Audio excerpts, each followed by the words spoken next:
where Salvador Dali liked to stay, you know. While eating one of Pierre May's angelic-looking white truffle and hazelnut praline macarons, I got the call. The producers offered me the job alongside Gary and George.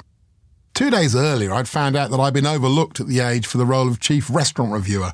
It was a stinger, as I foolishly expected I was the next cab off the rank.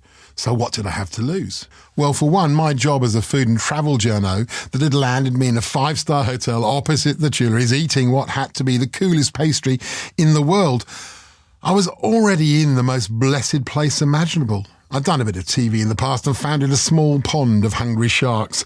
I deliberately shied away from roles that called for the usual reality TV scorched earth, nasty judge criticism, but there was something about UK MasterChef that I liked. Judging the Australian version with a couple of pals seemed like a bonus. So I said yes.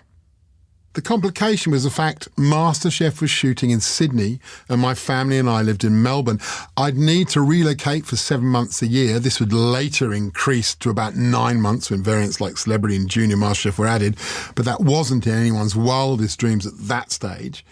Emma and I had 3 kids. Friends who are veterans of such arrangements warned about the dangers to our relationship.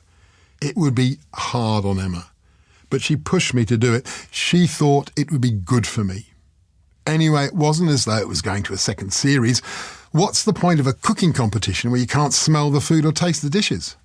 In order to understand how I came to be at that audition at Box Hill TAFE, I ought to tell you about growing up in the UK. The monks at school, joining the army, my beloved Chelsea FC, and of course, my family.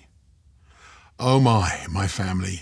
A mismatch of bad behaviour, glamour and scandals. But we'll come to some of that later. Suffice to say, I'm delighted to reveal that the later generations are now, so far, much better behaved. However, you'll be pleased to know that most of the people in the pages that follow are far more interestingly flawed.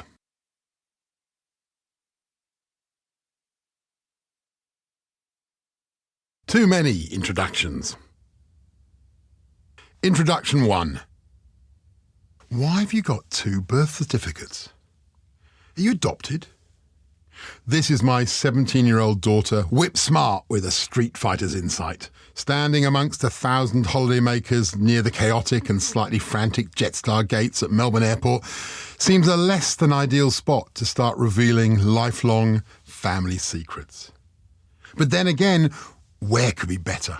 Where could be less likely and more perfectly inappropriate than surrounded by the piled hand luggage and all the howling, the collective stress of holiday travel on a no-frills airline thick in the air?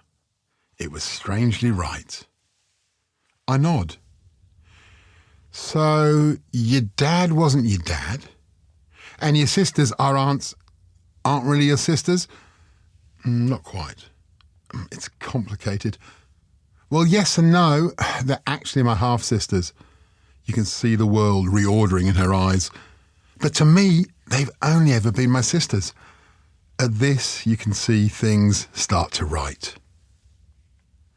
My boys look on, not sure if this is a joke or not. The woman I love just nods. Realisation spreads among us. Oh, Father, says Sadie, don't we have a lot to talk about? Introduction 2. The strange thing about memoirs is that they really have to start before the memory of the writer actually kicks in. If that wasn't the case, we'd be talking about Bossy Belle, the pull-along cow that I dragged around the lounge room from the moment I could move, the cowbell around her neck, dinging with every rotation of her front wheels, frustratingly for adults, but much to my apparent delight. Or perhaps the squeaking rubber elephant that was a constant drool-covered companion during my months of teething. These would be my earliest memories. Not so much vivid recollections, but shadows and stains on my hippocampus and prefrontal cortex. I'd expect the squeaking rubber elephant to hang out in the hippocampus, obviously, along with all the other large African beasts. Holding these toys once again 60 years later ignites those deeply buried memories like a blue light wand waved over a crime scene.